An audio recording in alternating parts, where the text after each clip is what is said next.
Hey guys, thanks for joining me again. Before we actually get into the installation and use of Ubuntu, we are first going to talk about distributions and what exactly that means. So, to explain what a distribution is, we're going to load up this image here.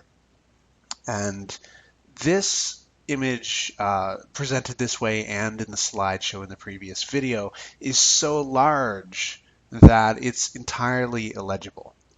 So we actually have to zoom in quite a bit here.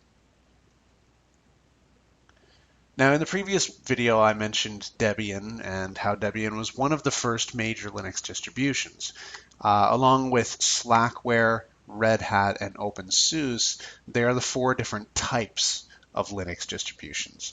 And a type is categorized based on the package manager. Now, there are different Linux distributions that are not based on these four. For instance, Gentoo and Arch Linux. However, we're not going to focus on those at this time. So Debian starts here in the early 90s. And as time goes on, it begins to get forked, which means that other people come along and use the source code base of Debian to create their own Linux distribution. Now, if we look for Ubuntu, it's, I believe, this brown line right here, we'll see how much forking of Ubuntu there's been as well. So here's Ubuntu, and immediately we've got all sorts of forks happening. Now, there are two different types of Ubuntu derivatives, and that is officially recognized and not officially recognized. So a few examples of officially recognized Ubuntu distributions are Kubuntu, Ubuntu Studio, and Lubuntu, Xubuntu, and basically Kubuntu is Ubuntu with KDE pre-installed instead of Unity. So Unity is the desktop environment of Ubuntu. And a desktop environment, we're going to go more in depth into desktop environments in a future video. However, to give a little bit of an idea about what it is, we're going to just have a look at some images here. So this is Unity. It's got a panel across the top of the screen with different indicators, a clock, and this is a user menu that you can access user accounts, system settings, etc. On the left-hand side, it's got another panel that acts as a dock. So opened applications and applications that you pin to the dock will appear here. The top button here is to launch the dash.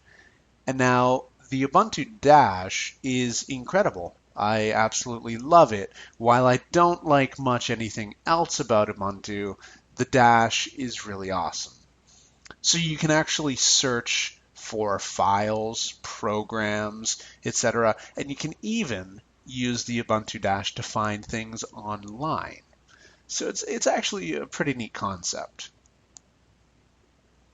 Now, Kubuntu has KDE pre-installed, which is a different desktop environment. And so it's going to look and act differently. Now this is KDE 5 Plasma. They call it their desktop environment. So KDE Plasma 5. And obviously you can see the differences. It's got a window list here of open windows. It's got the indicators and time over here and the main menu right there, which looks like this. Now, the Kubuntu and Ubuntu Studio and others are officially recognized derivatives of Ubuntu, but Linux Mint is not. If we go to linuxmint.com, you'll see that they did in fact develop their own desktop environment called Cinnamon. And Cinnamon, the desktop environment, is absolutely beautiful. It's one of my favorites. If we look for, here we go. Should be able to just click on this. No. Oh, yep, there we go. Okay. So this is Linux Mint with the Cinnamon desktop environment. It's similar to a classic desktop environment in that it has a panel at the bottom with a main menu and a window list of open windows.